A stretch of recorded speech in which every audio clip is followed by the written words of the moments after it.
dulu teman-teman. Oke. Nah, ini jadi artikelnya di tahun 2020 ya. Terus dia bilang bahwa there are few things in the food world that evoke stronger opinion than spice. Jadi sebenarnya ada banyak hal yang orang tuh pengen suka terkait makanan pedas, dan is okay kalau ada yang suka makanan pedas, nggak ada yang salah juga gitu ya. Karena itu kan subjektif. Mau teman-teman pengen yang medium, pengen yang nambah pedasnya atau segala macam. Dan seperti yang kita ketahui bahwa cabai sendiri di luaran sana ada banyak sekali jenisnya teman-teman. Sampai ada yang cabai yang paling pedas in the world gitu kan.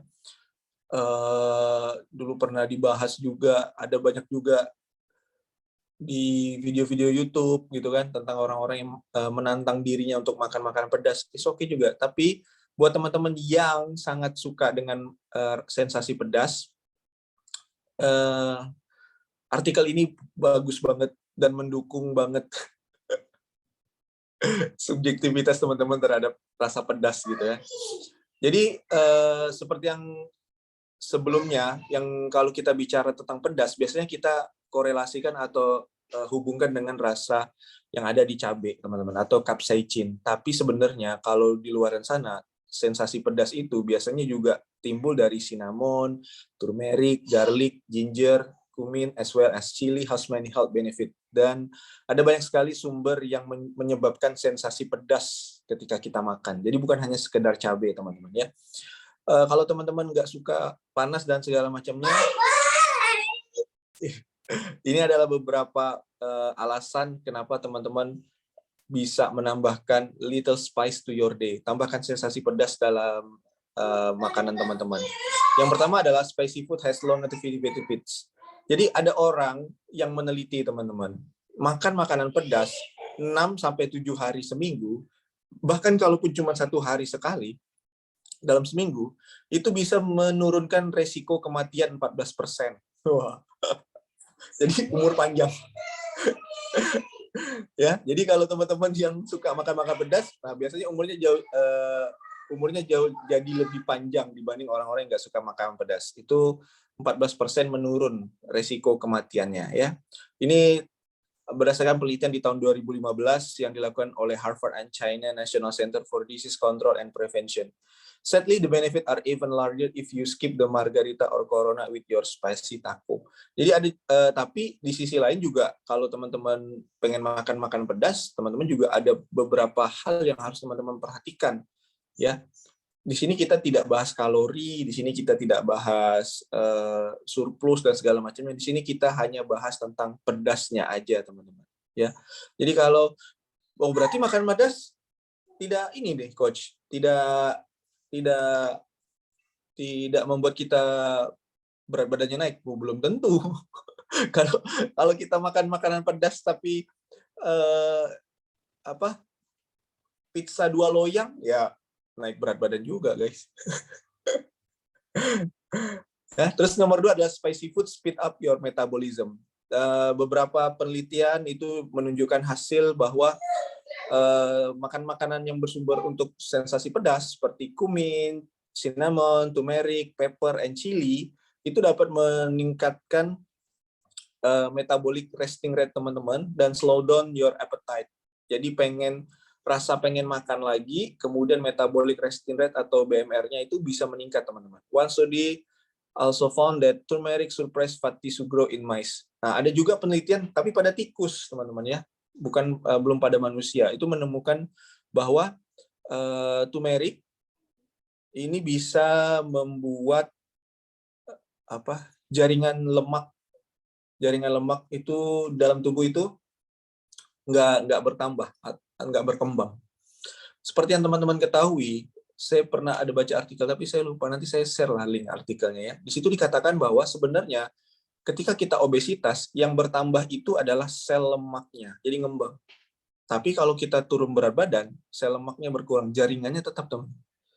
Jadi seperti kayak balon diisi udara atau diisi air, ngembang, kita obesitas, kemudian pada saat kita turun berat badan, terjadi metabolisme lemak, berubah jadi asam lemak dan gliserol, sisanya berubah jadi CO2 dan H2O.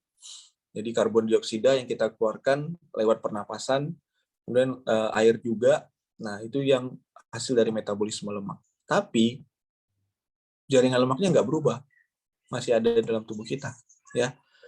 Dan the effect is mild, so putting cinnamon on your roll probably is not going to aid in weight loss, but if you have reached a plateau in your weight loss journey, spicing it up might be just thing to try. Wow, ini fakta baru juga teman-teman. Saya juga kemarin juga surprising ya, bahwa kalau teman-teman lagi plateau atau misalnya berat badannya stagnan atau nggak ada perubahan, mungkin teman-teman bisa tambahkan sensasi pedas dalam menu makan teman-teman. Di sini dibilang, ya, teman-teman boleh tambahkan kayu manis, cinnamon, atau misalnya tambahkan juga tadi jahe, ginger, kemudian cumin, terus ada peppers dan chili merica dan segala macamnya. Spices combat inflammation. Nah, ini makanan pedas itu juga melawan peradangan dalam tubuh kita. Curcumin, a compound in turmeric, may reduce inflammation in the body. Jadi mau jahe, kencur, dan kelompok-kelompok lainnya, teman-teman, itu ternyata bermanfaat untuk mengurangi inflamasi atau peradangan dalam tubuh kita. Dalam pengobatan Ayurvedic, ya, Ayurvedic medicine, the anti-inflammatory properties of ginger, jahe, and garlic, bawang putih, have been used for centuries to treat a range of conditions like arthritis, autoimmune disorders, and even headache and nausea. Jadi di pengobatan tradisional Ayurveda, teman-teman, ya, ini bahkan seperti ginger, jahe, dan garlic, bawang putih, itu ternyata juga digunakan selama berabad-abad untuk mengobati seperti artritis, penyakit autoimun, atau sakit kepala, atau nausea yang berhubungan dengan sistem pernapasan. Kemudian ternyata makan makanan pedas itu may even help fight cancer cell. Jadi dikatakan juga bahwa manfaatnya itu bisa melawan sel kanker dalam tubuh kita. Ya, salah satunya adalah capsaicin. Capsaicin ini adalah apa ya namanya ya istilahnya ya, zat yang ada di dalam cabai. Ya, namanya capsaicin. Kalau kafein itu biasanya ditemukan di robusta, di kopi-kopian. Kalau tein itu di teh, teman-teman. Ya, saya lupa nama istilahnya apa. Hasil metabolit atau apa gitu. Pokoknya ini adalah zat yang ada di dalam cabai, capsaicin. Ya, merupakan komponen aktif dari cabai yang ternyata has been shown to slow and destroy cancer cell. Ternyata itu bisa melawan sel kanker dalam tubuh kita.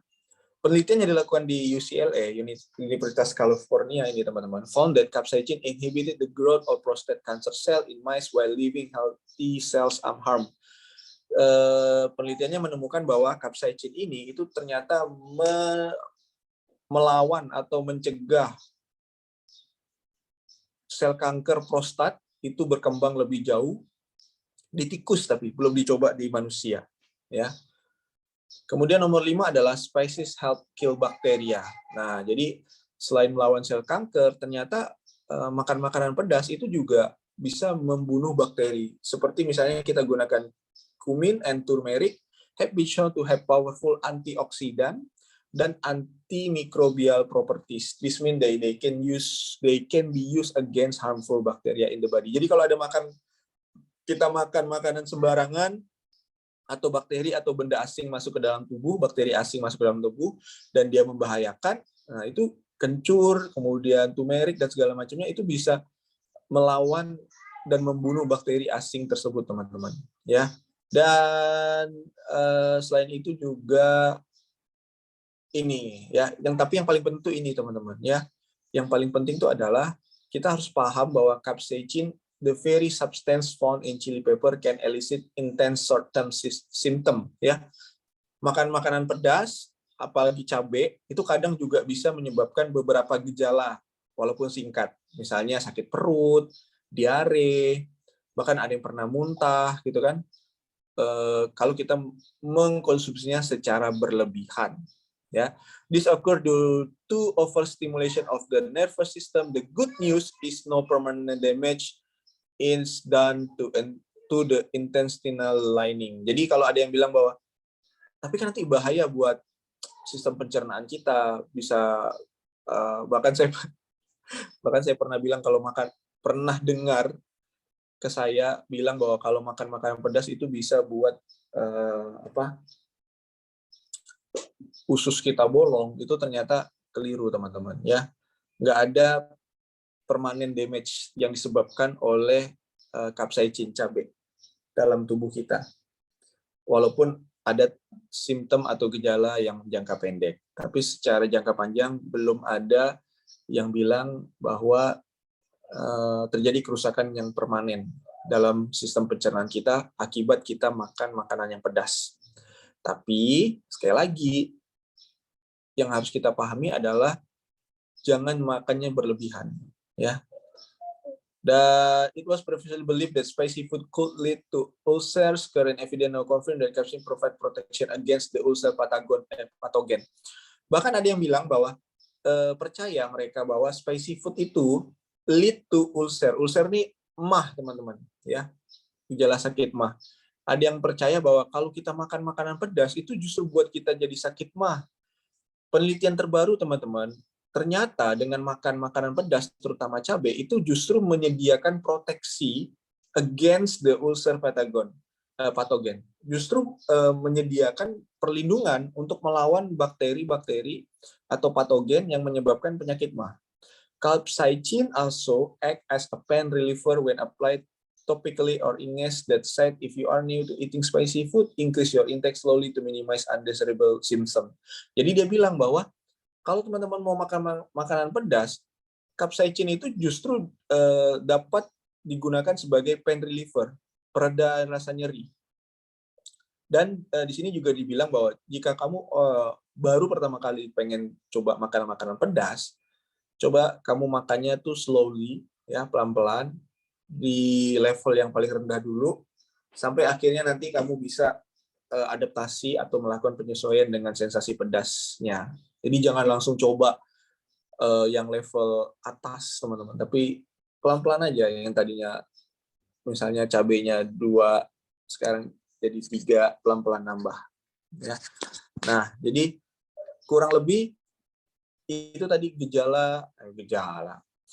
Bottom line-nya, teman-teman, no matter if you lean sweet or savory, spices can be incorporated into any diet. Nah, ini juga bilang bahwa mau kayak gimana pun, teman-teman, mau jenis diet apapun dan bentuknya kayak gimana pun, sebenarnya nggak masalah kalau teman-teman tambahkan makanan-makanan yang sensasinya pedas.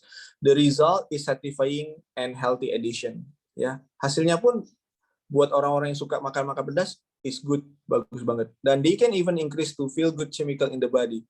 Bahkan teman-teman, kalau kita ingat lagi kemarin kita bahas tentang hormon kebahagiaan, makan makanan pedas itu justru meningkatkan hormon endorfin dan dopamin dalam tubuh kita. Ada sensasi kebahagiaan kalau kita makan pedas.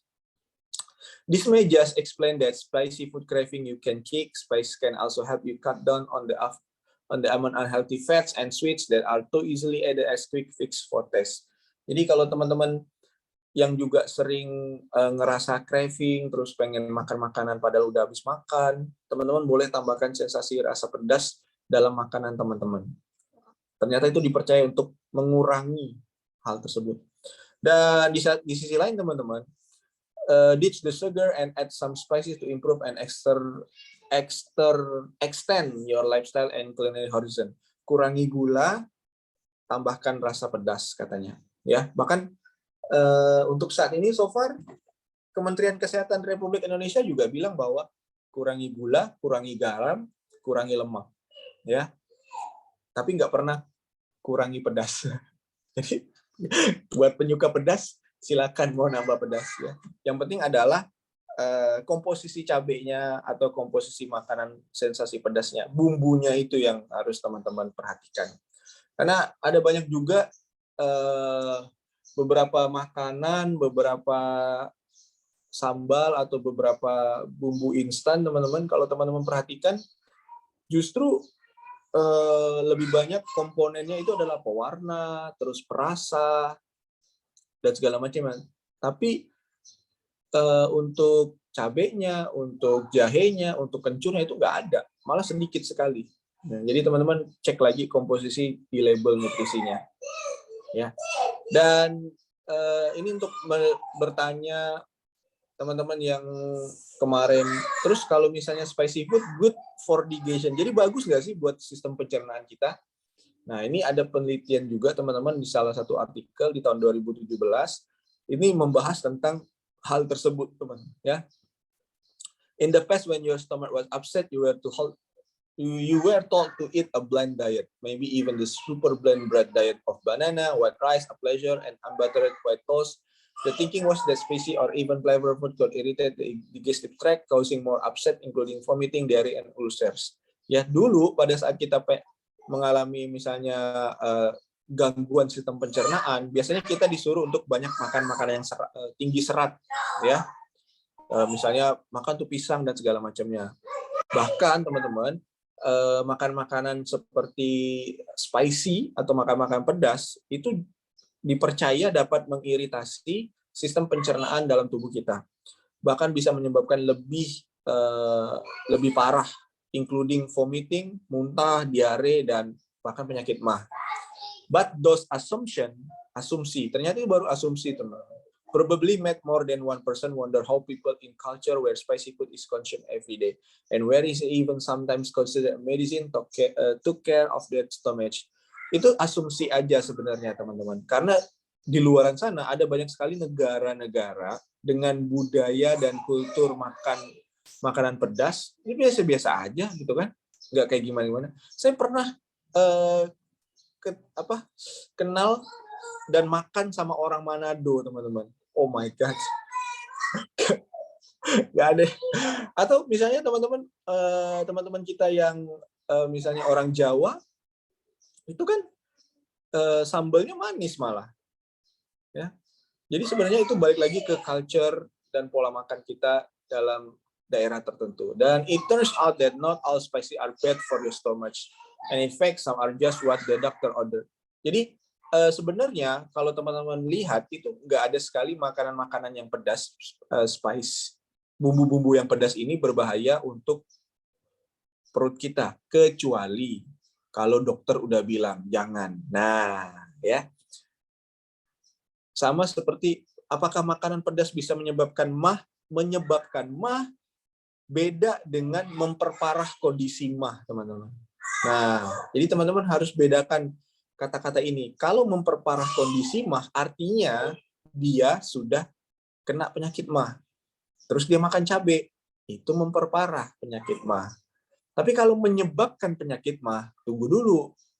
Ada banyak penelitian yang bilang, enggak juga, makan makanan pedas bisa menyebabkan MAH. Karena yang menyebabkan MAH itu adalah keterlambatan kita pada saat jam makan. Ya, sehingga asam lambung naik. Dan itu berlangsung bukan hanya sehari 2 hari, teman-teman. Terus-menerus setiap hari. Akibatnya, sistem pencernaan kita lambat laun, akhirnya timbullah penyakit MAH. Ya. Jadi memperparah penyakit MAH dengan menyebabkan penyakit MAH beda artinya, ya. There is really not a lot of research to say those hot foods are bad for the entire digestive tract, ya. Jadi nggak banyak penelitian tentang hal ini, teman-teman, ya. Dan kalau kita bicara tentang spice, pedas, ya, itu sebenarnya apa sih makanan pedas? Nah, di sini dibilang the answer to that is complicated since spice is relative term. Peppermint may burn some palates, kemudian while other folk can eat Thai pepper straight from the vine without breaking a sweet. Jadi sebenarnya sekarang udah luas banget definisi pedas itu seperti apa. Ya.